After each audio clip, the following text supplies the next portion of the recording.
뉴욕 증시는 4거래일째 약세입니다. 유럽중앙은행 ECB가 경기 전망을 크게 하향하고 지역은행을 부양하는 정책을 내놓자 충격을 받았는데요. 글로벌 경제 먹구름에 대한 우려가 한 번 더 짙어졌습니다. 마리오 드라기 총재가 경기 침체가 생각보다 깊다며 연내 금리 인상 계획을 철회하고 시중은행을 지원하는 프로그램을 시행하기로 했습니다. 이로써 대규모 부양책을 시행한 중국과 금리 인상을 사실상 일시 중단한 미국에 이어서 유로존도 확장적 통화정책 대열에 동참했습니다. 국제유가는 0.8%가량 올라 배럴당 56달러 66센트를 기록했습니다.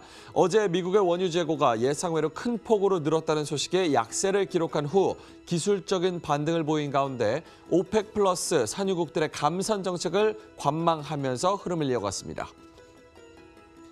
연준 브레이너드 이사는 경제 전망의 변화와 상관없이 금리 인상 기대를 낮춰야 한다고 전했습니다. 특히 기업과 소비자 지출을 둔화됐다는 점과 미국 경제에 대한 위험이 증가했기 때문에 연방기금이 더 완화된 정책을 가져야 한다고 주장했습니다.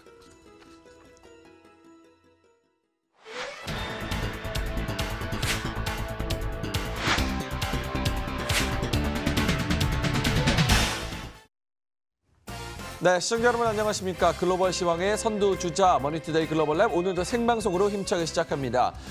방송 보시고 궁금하신 점 있으시면 지금 아래 나오는 전화번호로 문자를 주시면 저희가 항시 답변을 드리고 있고요.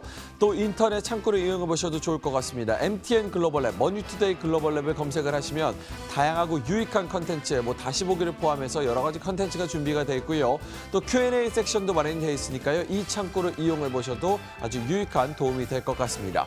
자, 오늘 뉴욕 증시 마감 상황부터 좀 살펴보도록 하겠습니다. 지금 4거래일째 약세를 보이기 때문에 지금 우리도 좀 금요일 장에 좀 좋게 마무리를 하고 싶은데 이게 좀 어려울 전망입니다. 1% 넘게 하락하면서 다우존스는 0.7% 그리고 나스닥은 1.1%까지 크게 하락하는 모습입니다. 유럽중앙은행 ECB의 결과가 나왔는데요. 통화정책회의에서 지역은행을 부양하는 그런 정책을 내놓자 오히려 시장은 좀 충격을 받았습니다. 이게 12월에는 ECB가 경제 전망을 1.7%에서 이제는 1.1%로 아주 큰 폭으로 하향하면서 경기 부양책을 내놓자 이게 금리 인하를 얼마나 하고 금리 인상을 중단하고 이게 문제가 아니고 지금 경기가 그만큼 심각하게 안 좋은 거냐 이런 분위기가 지금 대두되고 있는 그런 모습입니다. ECB가 연말까지 제로 금리를 유지하겠다라고 얘기를 해도 경기 부양책 그리고 금리 인상 중단에 대한 기대감도 지금 증시에 크게 영향을 미치지 못하는 그런 모양새를 보이고 있는데요. 이 부분에 대한 자세한 분석과 자세한 해석 저희가 1시간 동안 자세하게 좀 전해드리도록 하겠습니다.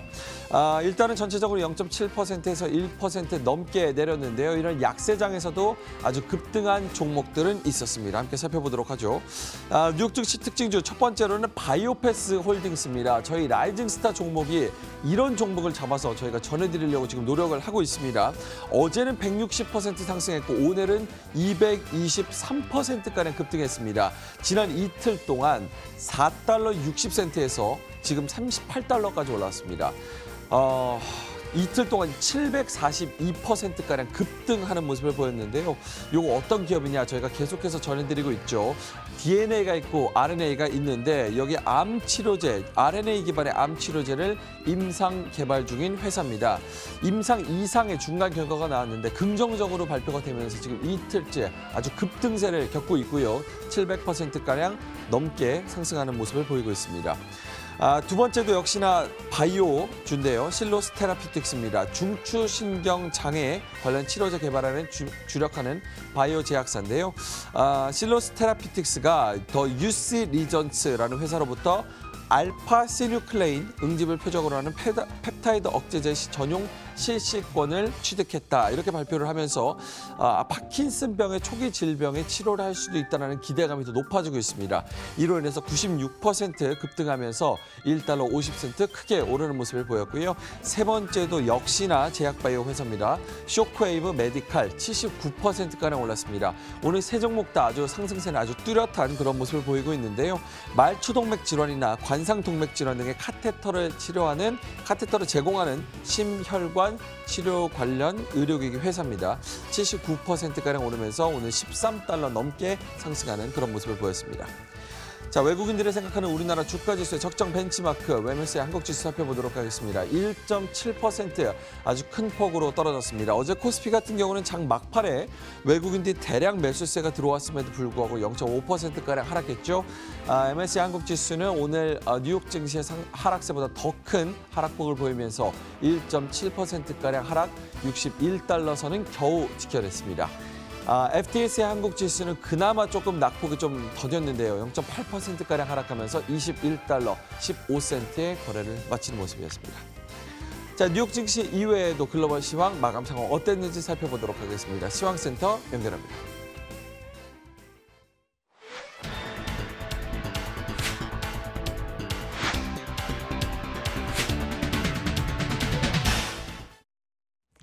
자, 지금부터 글로벌 시장 상황 저와 함께 살펴보시죠. 자, 22쪽에서의 결정이 어떠한 영향을 미쳤을까요? 일단 이번 주 부양책에 대한 시장 반응은 상당히 미지근합니다. 하루 전에 중국 쪽에서의 부양책 발표에도 미국과 유럽 주식시장은 하락으로 거래 마감이 됐는데요. 자, 어제 나온 22쪽의 통화정책회의 결과 부양책이 예상대로 발표가 됐지만 유럽 증시는 물론이고 미국까지 하락으로 거래 마감이 됐습니다. 조금 더 지금부터 자세한 이야기 나눠보도록 하죠. 미국으로 출발합니다. 3대 지수 보시는 것처럼 하락권에서 거래 마감이 됐습니다. 나스닥 지수는 어제에 이어서 가장 큰 폭의 조정이네요. 1% 정도 밀렸고요. 다우 역시 200포인트가량 하락이었습니다. 장 초반부터 하락 출발해서 계속해서 마이너스권에 머무는 모습이 오늘 새벽 도착이 됐는데요. 자, 어떠한 이야기가 있었는지 살펴보죠. 가장 큰 시작의 이벤트는 22 통화정책회의 결과였습니다. 기준금리 동결했고 올해 말까지 이 정책 유지할 것이다 이렇게 이야기를 했습니다. 예정대로라면 여름에 마무리가 되는데 연장해서 올해 말까지 유지할 것이다 이렇게 이야기를 한 것이고요. 여기에다가 새로운 장기대출 프로그램 TLTRO의 시행까지 밝혔습니다. 자, 이렇게 부양책이 나오기는 했는데 이 이슈 선 반영이 된 걸까요? 아니면 경기 둔화에 대한 우려가 더 컸던 걸까요? 큰 호재로 반영이 되지는 못했습니다. 오히려 시장이 주목한 것은 22쪽에서 유로존의 성장률 전망치를 하향 조정했다라는 점인데요. 1.7%에서 1.1%로 올해 성장률을 낮췄고요. 내년 성장률 전망치 역시 0.1%포인트 하향 조정했습니다. 중국을 중심으로 한 경기 둔화 우려가 커진 가운데 유로존까지 이에 동참하는 모습이 시장을 좀 괴롭혔다. 이렇게 보시면 되겠습니다. 여기에다가 이날 발표된 미국의 경제지표 양호했지만 뚜렷한 방향성은 제시하지 못했고요.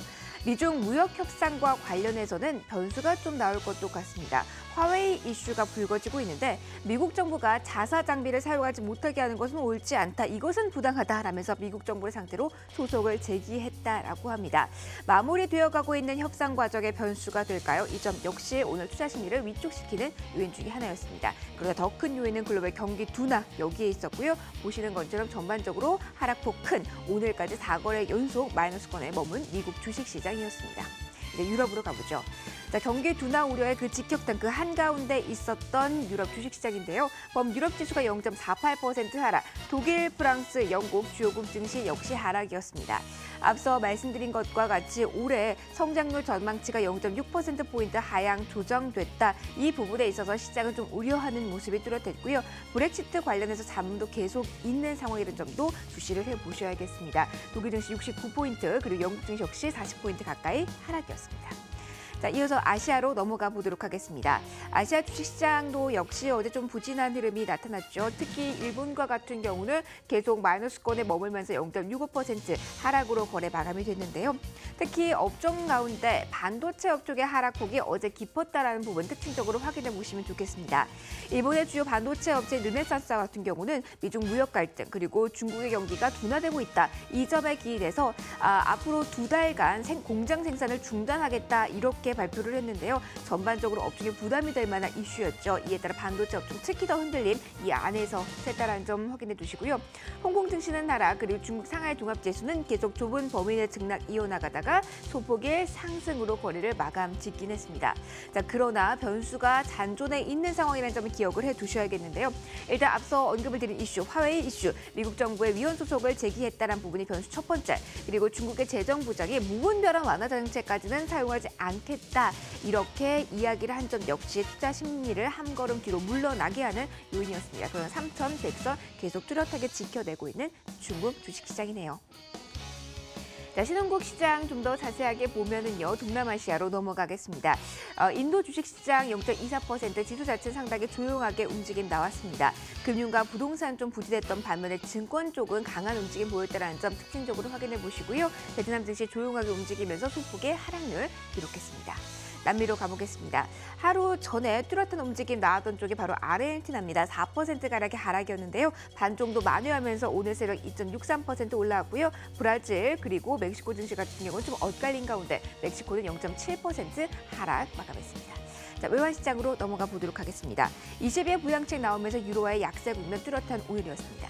그리고 글로벌 경기 둔화 우려가 전반적으로 불거지면서 안전자산에 대한 그 투자 심리, 매력도는 상당히 올라간 오늘 시장이었는데요. 보시는 것처럼 주요 6개 통화 대비 달러 가치를 나타내는 달러 인덱스 쭉 올라섰습니다.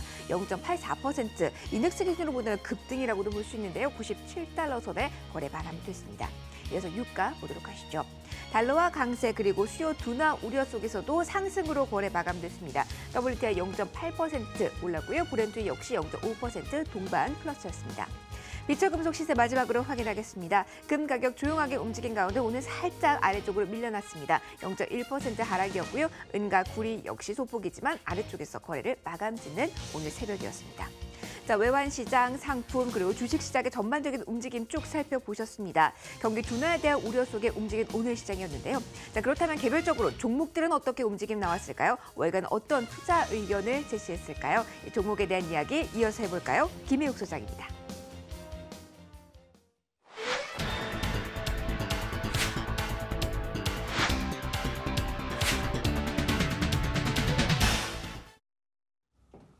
이번 주 마지막 거래일 금요일 아침에 글로벌 랩과 함께하고 계십니다. 월가 현지의 투자 의견 변경 종목들 알아보겠습니다. 먼저 보잉입니다. 참 미국에 여러 지표가 있는데 특히 이제 제조업과 산업 생산 이런 지표에 보잉 실적이 최대의 어떤 드라이버로 작용합니다.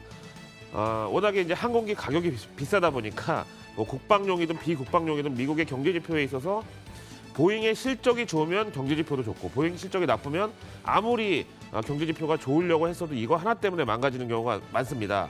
그만큼 영향력이 큰 종목이기도 하고요. 그다음에 우리나라 이제 미국 상공회에서 암참 있잖아요. 암참의 임원은 주로 보잉사의 임원이 겸직하는 것으로 공식화되어 있는 그 정도로 영향력이 큰 기업입니다. 아거스의 애널리스트 존 이드는 보잉에 대한 투자 의견 매수는 그대로 유지를 하고 목표 주가를 크게 올렸네요. 420달러에서 460달러로 상향했습니다. 여기에는 미중 무역 협상의 낙관적 기대감이 최대의 어떤 호재다 이런 평가가 같이 붙어 있었고요. 그다음에 최근에 배당도 20% 정도 늘렸어요. 여기에 대해서 경영진의 어떤 자신감의 표현이었다 이렇게 언급했고요. 만약에 미중 무역 협상이 다시 답보 상태에 빠진다든지 아니면 악재가 새로 출현했다든지 이런 어떠한 안 좋은 소식도 다 보잉에는 무조건 저가 매수의 찬스다 이렇게 표현을 했습니다. 국내 매칭 종목으로는 참 애증의 종목이죠. 한국항공우주 그다음에 대한항공이 있습니다. 다음 종목은 엑손모빌입니다. 작년 연말에 유가가 급락하면서 이 정유사 미국의 이제 이 원유 가공사들에 대한 어떤 우려가 많았습니다만 늘 말씀드리는 대로 제일 이 세상에서 쓸데없는 걱정이 연예인 걱정하고 주식에서는 정유주 걱정. RBC 캐피탈은 엑슨모빌에 대한 투자 의견을 아웃퍼폼으로 유지하면서 목표 주가는 100달러로 올렸습니다. RBC 캐피탈 애널리스트 비라지 보카테리아? 강아지 이름 아닌가요? 어쨌든 엑슨모빌의 투자 의견을 아웃퍼폼 유지하면서 목표 주가를 올리면서 엑슨모빌이 뭐 쉐브론이나 다른 경쟁사들보다는 상당히 이제 차별성 면에서 뛰어나다라고 얘기했고 이 의견에 따라서 엑슨모빌은 오늘 전체적인 하락장 속에서도 1% 상승으로 마감이 됐습니다. 국내 매칭 종목으로는 SK이노베이션 그리고 GS가 있는데요. 여기에 대한 이 분석은 워낙에 이제 정유주는 솔직히 분석하기가 쉽죠. 재고 평가 손익 이런 거에 따라서 이제 많이 움직이는데 어쨌든 유가가 쌀 때는 또 많이 또 재고를 늘려놨고 지금 이제 유가가 이제 상승기에 있으니까 그만큼 또 재고의 평가 손익에 있어서 메리트가 좀 생겨나는 구간이다라고 봐도 되겠죠. 다음 세 번째 종목은 달러트리입니다. 패밀리 달러, 달러트리, 달러 제네랄 이렇게 기업명에 달러가 들어가는 거는 이 저가 할인 매장으로 보면 되겠습니다. 일본에는 뭐 천엔샵, 우리나라 다이소가 있는데요. 파이퍼 제프리에서는 달러트리에 대한 투자 의견 비중 확대를 유지하면서 목표 주가를 98달러에서 113달러로 상향했습니다. 사실 이렇게 이름에 달러 붙은 그런 저가 할인 매장이 지난 서브프라임 사태로 미국 경제가 한참 어려웠던 2008년도부터 유행을 하기 시작했는데 이제는 한번 여기 다녀보니까 다른 데 가서 제값 주고는 못 사겠더라. 이제 이런 트렌드가 형성이 됐죠.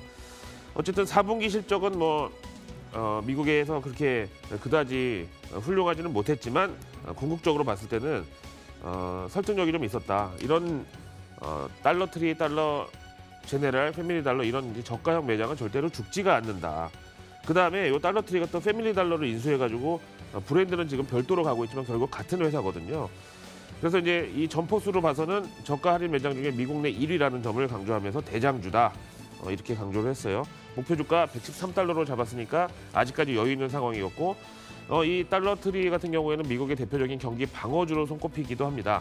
오늘 같은 장에 2% 넘게 오르면서 빛을 발했다고 봐야 되겠네요. 월가 현지 투자 의견 변경 종목들 살펴보셨습니다.